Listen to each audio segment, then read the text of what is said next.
Imagine you are presented with two options and asked to choose one.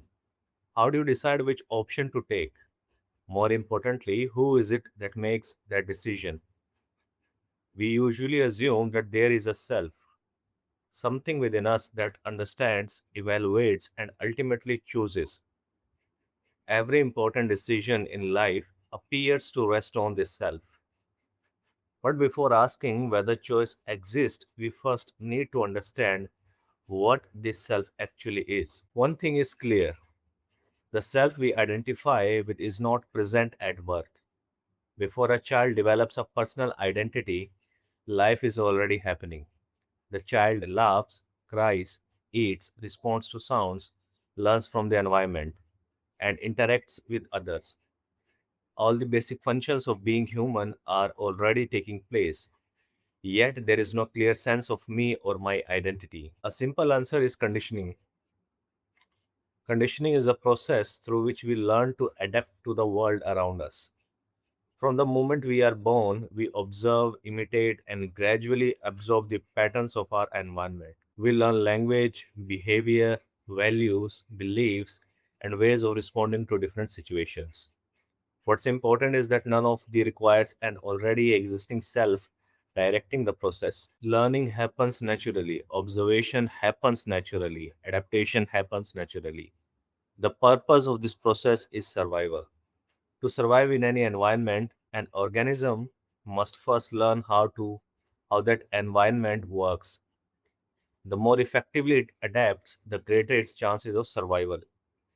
Over time, this continuous process of learning and adaptation gives rise to what we later call the self. In that sense, the self is not the starting point of our lives, it is the outcome of them. The kind of self that develops depends on the environment into which we are born, the people around us, the culture we inherit, and the experiences we accumulate throughout life.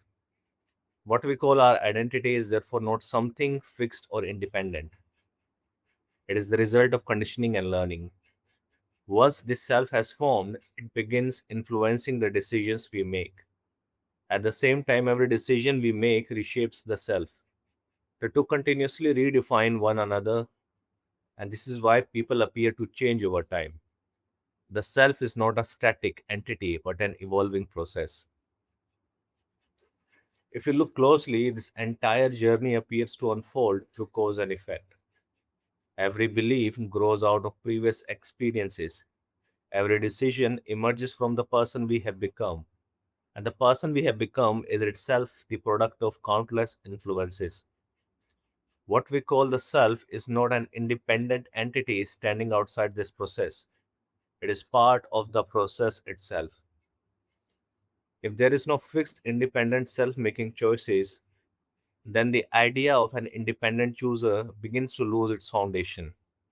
Perhaps what we experience as choice is simply the unfolding of causes that have shaped us over time.